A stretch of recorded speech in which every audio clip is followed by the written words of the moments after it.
kita langsung masuk ke deskripsi dataset. Untuk dataset yang kami gunakan di sini berjudul Consumer Reviews of Amazon Products dan bersumber dari Kaggle.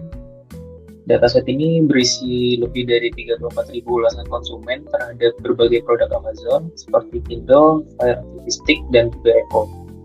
Setiap baris data mewakili satu ulasan dari pengguna lengkap dengan informasi produk seperti nama, brand, kategori, hingga detail ulasannya, termasuk rating, judul, isi review, nama pengguna, dan tanggal review dibuat. Nah, untuk sumber datasetnya itu kita ngambilnya dari Kaggle dengan jumlah record sekitar 34.700 catatan review dan ada 21 jumlah fitur termasuk ID, name, asins, brand, kategoris, keys, manufaktur, reviews date, reviews date app, reviews date seen, reviews date purchase, reviews do recommend, reviews ID, reviews name couple, reviews rating, reviews source URL, reviews text, reviews title, reviews user CV, reviews user province, dan juga reviews user range. Nah, kita masuk untuk tahapan yang pertama. Pertama-tama itu kita melakukan import library dan juga inisialisasi Spark. Di sini kita import library Spark Session dari PY Spark, lalu kita inisialisasi Spark-nya dengan nama aplikasi Amazon Product Reviews Analysis. Nah, bagian ini bisa dibilang cukup penting karena menjadi titik awal untuk menjalankan semua operasi Spark yang akan kita lakukan nanti, terutama saat ingin membaca atau memproses data besar seperti dataset review ini. Nah, untuk selanjutnya yaitu tahapan load dataset. Untuk tahapan load dataset di sini kami mengambil data dari Google Sheet menggunakan library request lalu disimpan sebagai file CSV dengan nama Amazon reviews.csv. Setelah itu nanti file CSV-nya ini dibaca menggunakan Spark dengan opsi header sama dengan true agar baris pertama menjadi nama kolom dan juga invert skema sama dengan true supaya tipe datanya dikenali dengan otomatis. Nah, hasilnya ini kita bisa lihat ada hasil datanya yang berisikan informasi produk yang mulai dari ID, name, asins, brand, kategoris, dan sebagainya. Nah, selanjutnya masuk ke bagian eksplorasi data. Di bagian eksplorasi data ini kita awalnya kita menggunakan print schema untuk melihat struktur datanya.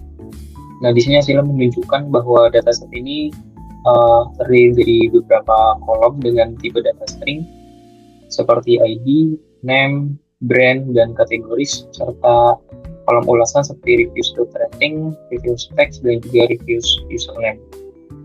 Nah, untuk kolom ini masih terbaca sebagai string karena meskipun ada angka seperti rating dan juga jumlah vote, tapi Spark mendeteksinya masih sebagai teks, tapi nanti kita bisa ubah tipe data ini supaya bisa dianalisis lebih lanjut.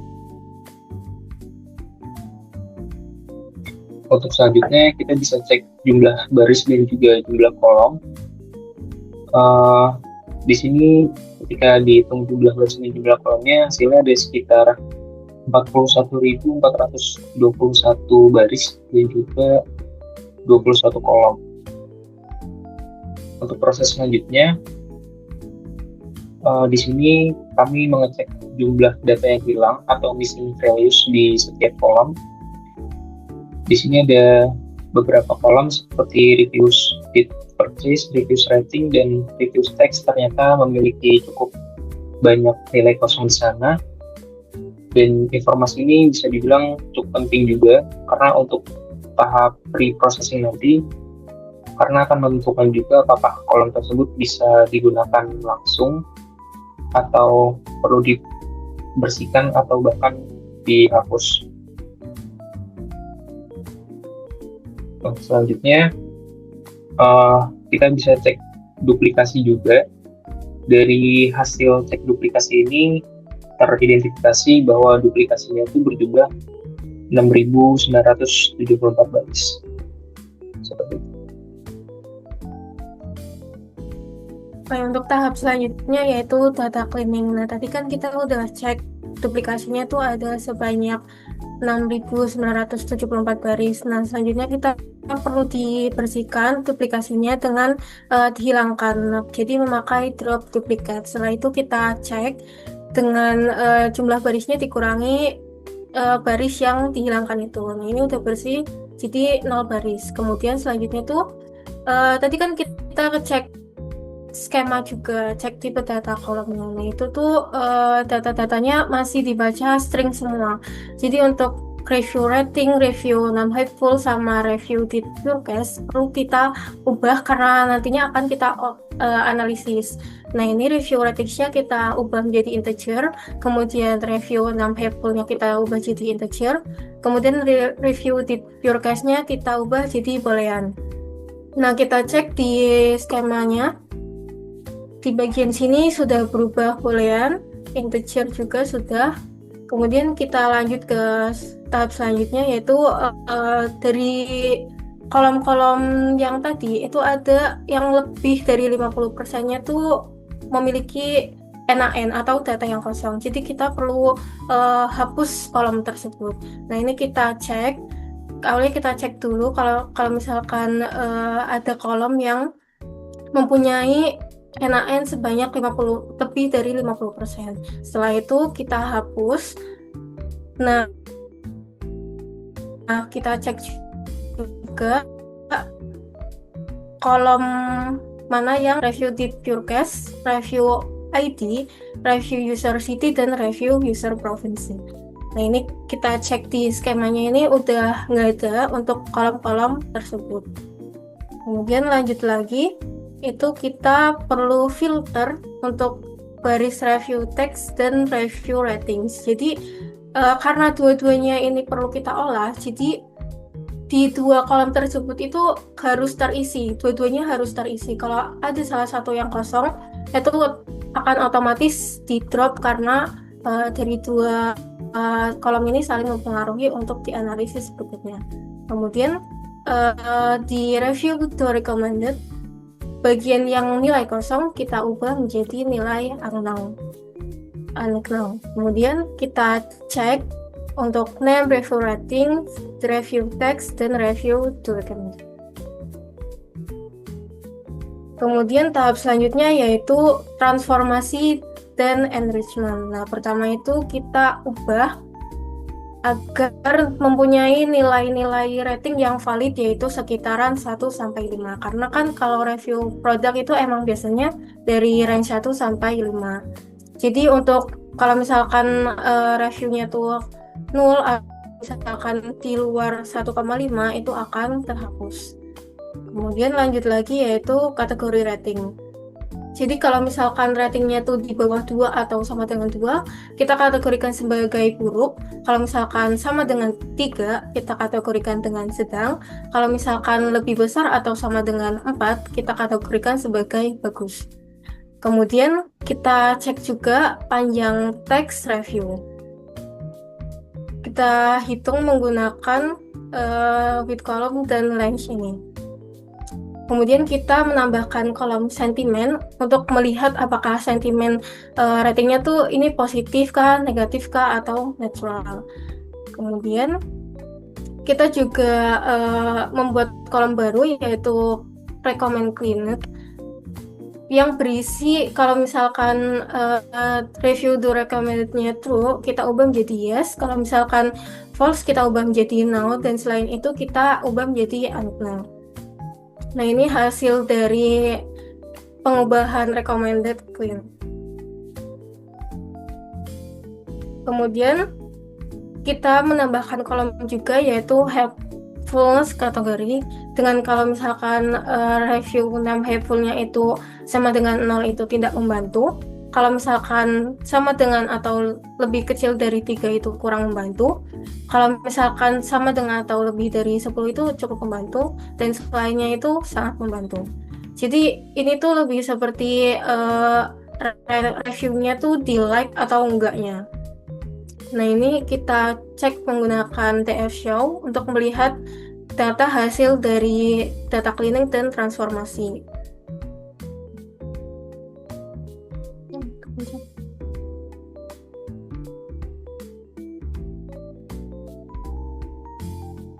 Untuk selanjutnya yaitu ke tahap visualisasi. Jadi untuk pertanyaan bisnis yang pertama itu berapa distribusi rating produk secara keseluruhan. Nah ini kita hitung dari review ratingsnya. Kemudian kita cek menghasilkan seperti ini. Jadi bisa dilihat dari gambarnya ya. Jadi gambarnya itu terlihat mayoritas ratingnya itu 5, lebih dari 18.000 ulasan. Jadi secara keseluruhan produk-produk Amazon ini mendapatkan review yang sangat positif. Kemudian untuk review yang memberi rating 1-3 itu sangat rendah dan hanya sekitaran ratusan review saja. Kemudian untuk pertanyaan bisnis nomor 2 yaitu berapa proporsi sentimen dari seluruh review. Nah, kita cek menggunakan pie chart. Nah, ini warna biru 93% itu positif, kemudian negatifnya itu 2,5%, dan naturalnya 4,5%. Jadi sebagian besar ulasannya itu bersentimen positif, yang berarti itu penggunanya puas sama produk-produk Amazon. Sedangkan kalau misalkan yang netral itu produk tuh ngerasa biasa aja, nggak ada pengalaman yang menonjol. Kalau misalkan yang negatif tuh menandakan nggak puas sama produknya. Kemudian yang ketiga yaitu produk mana yang paling banyak di review. Nah ini kita cek dari top produk berdasarkan namanya. Di 10 produk yang paling banyak di review itu ada Fire Tablet, 7 Display, WiFi,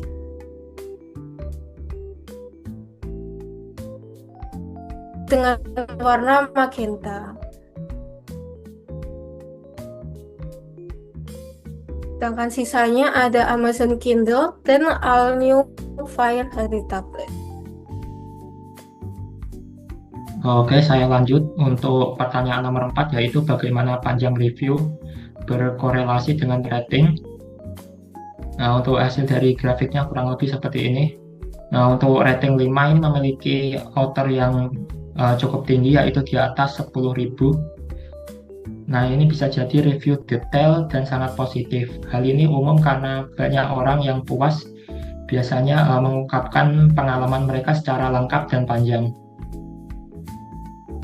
Nah, untuk reviewer yang rating rendah yaitu 1-2 ini menunjukkan bahwa pengguna kecewa, juga sering menulis dengan sangat detail dan panjang. Dan juga untuk rating yang 3 itu. Selanjutnya yaitu untuk soal nomor 5, yaitu apakah review dengan rating tinggi cenderung memiliki sentimen yang positif. Untuk hasilnya yaitu kurang lebih seperti ini, yaitu mayoritas besar review berada di kategori bagus ini memiliki sentimen yang positif. Selanjutnya yaitu untuk pertanyaan nomor 6, yaitu apakah pengguna yang merekomendasikan produk juga memberikan rating tinggi. Untuk grafiknya seperti ini, yaitu mayoritas review yang bagus berasal dari pengguna yang merekomendasikan produk yang bagus. Nah, ini menunjukkan konsistensi antara rating tinggi dan rekomendasi yang sangat masuk akal jika secara logika. Nah, lalu sebagian besar review dari pengguna yang merekomendasikan buruk juga memiliki rating yang buruk dan sedang, ini artinya pengguna tak akan merekomendasikan produk yang mereka beri rating rendah. Selanjutnya yaitu untuk pertanyaan nomor 7, yaitu seberapa banyak review yang dianggap membantu. Nah, untuk hasilnya kurang lebih seperti ini, yaitu sebagian besar pengguna yang tidak menilai review sebagai membantu atau review yang tersebut memang belum banyak diberi nilai. Hal ini menunjukkan bahwa banyak review yang tidak memberikan informasi yang bernilai tambah, atau sistem vote pada review tersebut jarang digunakan oleh pembaca. Selanjutnya pertanyaan nomor 8, yaitu apakah review yang membantu cenderung lebih panjang. Untuk hasil dari grafiknya seperti ini. Nah, untuk review yang panjang ini cenderung dianggap lebih membantu meskipun panjang suatu review itu tidak menjamin.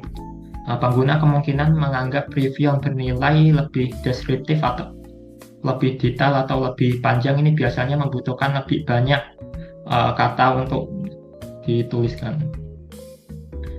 Selanjutnya yaitu pertanyaan nomor 9, yaitu apakah rating rendah cenderung tidak merekomendasikan produk? Untuk hasil dari grafiknya seperti ini, rating rendah cenderung tidak merekomendasikan produk. Hal ini ditujukan oleh jumlah review pada kategori no yang jauh lebih tinggi dibandingkan yes atau unknown. Selanjutnya yaitu pertanyaan yang terakhir, yaitu bagaimana distribusi sentimen untuk masing-masing kategori rating. Nah, untuk rating yang bagus ini memiliki jumlah yang cukup tinggi, yaitu di atas 2.500 dibandingkan dengan kategori yang sedang atau yang buruk. Oke, selanjutnya yaitu analisis prediktif untuk memprediksi apakah sebuah produk akan direkomendasikan berdasarkan review text dan rating dengan model klasifikasi. Untuk prosesnya yaitu kami melakukan instalasi yaitu berupa Spark, Matplotlib, Seaborn, dan Pandas. Lalu selanjutnya yaitu persiapan data-datanya. Yang kedua yaitu menguji modelnya. Selanjutnya yaitu menguji training dan training modelnya ini. Lalu melakukan evaluasi visualisasi berupa matriks. Untuk hasilnya kurang lebih seperti ini untuk matriksnya. Berikut yaitu model dari performance matriksnya. Untuk hasilnya ini menampilkan 5 contoh review dari 4 kolom. Yang pertama yaitu review text, ini teks review asli yang sudah dibersihkan. Lalu ada review rating, yaitu rating produk dari 1 sampai 5.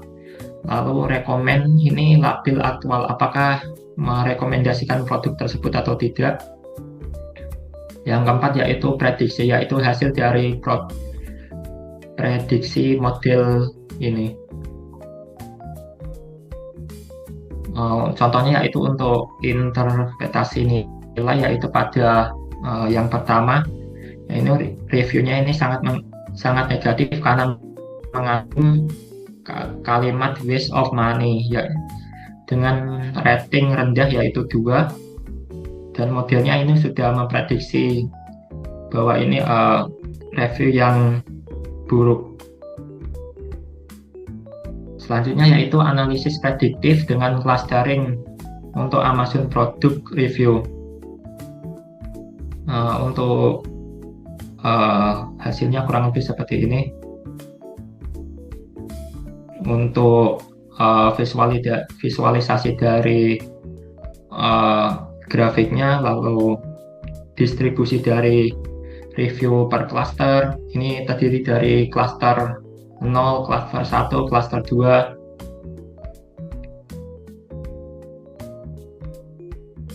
Untuk pembagian clusternya ini yaitu ada cluster 0 yaitu review positif, ini mengandung rating tinggi. Untuk ciri-cirinya yaitu menggunakan kata love atau great.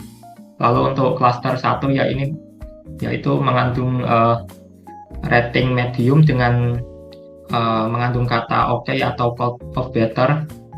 Untuk cluster 2 ini yaitu review negatif, yaitu mengandung rating rendah dan mengandung kata terrible atau waste. Untuk rata-rata rating per clusternya sebagai berikut. Untuk cluster 0 ini rating rata-ratanya di atas 4, dan juga disusul oleh cluster yang lain cenderung di atas 4. Untuk kata dominan untuk cluster 0 ini mengandung kata use, love, dan lain-lain. Untuk kata dominan cluster 1 ini mengandung kata good dan lain-lain. Dan selanjutnya untuk kata dominan cluster 2 ini mengandung kata yang kurang mengenakan, yaitu don't love dan lain-lain. Berikutnya itu untuk hasil dari clustering tiap klasternya. Ada cluster 0, cluster 1, cluster 2, terdiri dari clean text dan review tiap ratingnya.